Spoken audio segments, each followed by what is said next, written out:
Um, so I wanted to make a video about, and I put on a wig. I feel better in a little hair. I feel better with a little hair on. Um, I feel much more attractive. Even this wig needs to be washed and brushed out. It's all kinky from being in a bag, but whatever. Okay, so I was getting clean needles at the pharmacy, and I came upon this little packet here, and it says, I've tried many things, and my opiate pain medication still slows my insides to a crawl. It's got a snail on there with opioid. Um, so millions of people, you're not alone. Millions of people are estimated to suffer from opioid-induced constipation (OIC). OIC is caused by the opioids people use to manage their chronic pain. How does your opioid pain medication make you feel? And there's a picture of three different snails. Oh no, there's two snails. Wait, there's a snail and there's two locks, and there's like a zipper. So, is it slowing your insides to a crawl? Are you locked up? Are you stopped up? Which is all the same fucking thing. Whatever. I don't know. They're just trying to fill. Basically they're trying to fill this packet, which there's not a lot of material here. You don't really need all that much information. If you're experiencing OIC, you're not alone. Millions of people are estimated to suffer from opioid-induced constipation (OIC), one of the most common side effects of opioids. OIC is a different type of constipation. Here's why. Opioids block pain signals, but they can also block activity in the bowel.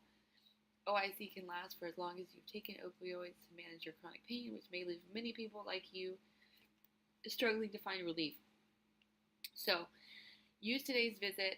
This was at the pharmacy, so it's not. Doesn't really make sense. But use your visit today to talk to your healthcare provider about OIC, opioid-induced constipation, and prescription treatment options.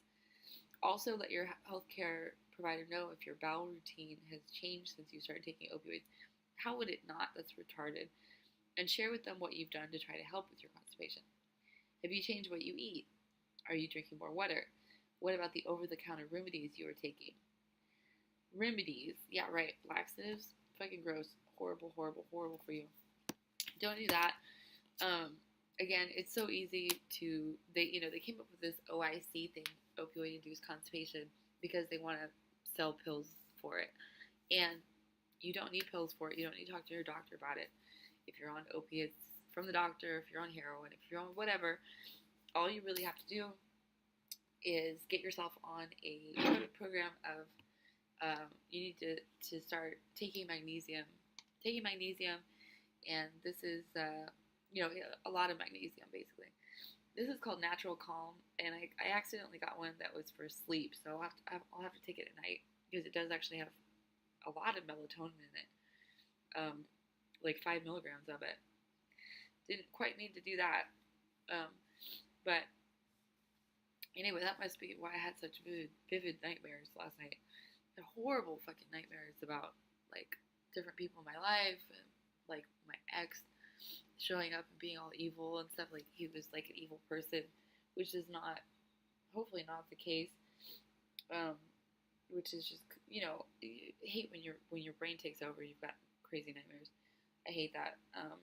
But anyway, this is ionic magnesium citrate, created from a highly absorbable proprietary blend of citric acid and magnesium carbonate. And so this is so if you take magnesium, and I don't recommend getting the sleeping one. You could get that in addition to a regular one, but you want to have a regular one so you can take it during the day, and of course not consume 5 milligrams of melatonin. That's a lot of melatonin. 1 milligram should do you on melatonin, maybe 3, but 5 is a lot. And this also has GABA, and there's magnesium citrate, magnesium glycinate, which I don't really know the difference. There's also theanine, which I don't know that much about that. So, but the magnesium is something that's going to it's going to relax your heart. It relaxes, and what I mean by relax your heart, it relaxes all of your muscles. So it relaxes your heart, and it's like if you consume it with the whole raw food chocolate crowd was really into raw food chocolate, because it had magnesium. So when you would ingest it, you'd feel heart opening.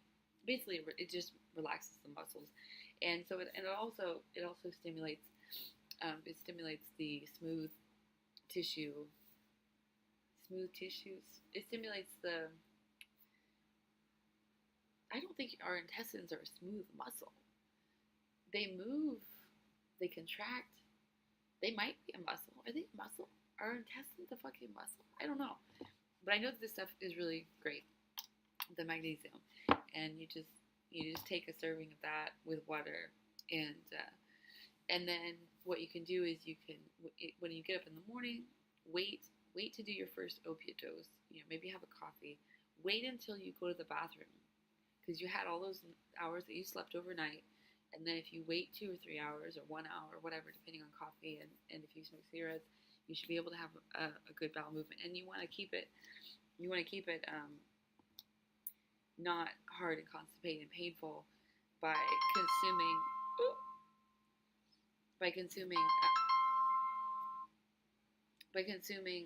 magnesium, and then also vitamin C. I got some more of my vitamin C.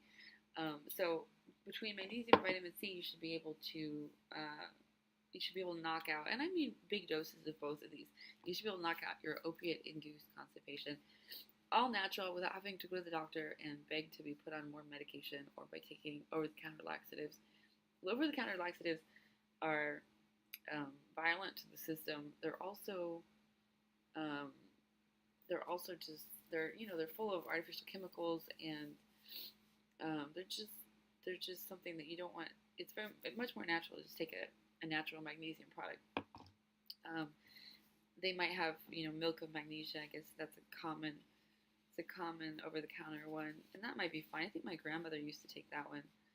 Apparently, when I look back, I didn't know either of my grandmas very well. One more than the other. My father's mother I met several times, but she always, at her house, she always had an enema bag hanging on the bathroom door, and she always had a bunch of milk and magnesia. So she must have suffered from constipation, looking back, and that's an interesting thing, because people the tendency is, if you're not on opiates, right? If you're just a regular human being who's not on opiates, we have a tendency to either be someone who is holding on to toxins, or someone that flushes toxins through really fast. Let's say you eat a big meal at McDonald's, okay? Some people are going to get bloated, they're going to get constipated, they're going to hold that in for, God only knows how long. Other people are going to have diarrhea within, 24, 18, 14 hours. The issue with you say, oh, if you're part of the diarrhea group, you're great, you're perfect, you just stay thin and you can eat whatever you want, you just have diarrhea. But the problem with that group is that you don't get necessary nutrients from your food, because it all goes through too fast. And if you eat, something good like blueberries or spinach or something, but also consume some nasty, gross food, like let's say you have a yogurt with blueberries at McDonald's or something like that, or and some hash browns or something. So you've got grease, and you've got whatever nasty chemicals. I mean, I don't even want to talk about what's in fast food, because it really is so horrible. As I roll a cigarette, it really is weird. They found all sorts of strange fibers and things inside of like chicken nuggets and stuff. There's entire conspiracy theories. There's like a Mandela effect about chicken nuggets. There's like some sort of like blue fiber that's in them. I don't even go into all that. I don't eat them, so I don't need to know about it. Period.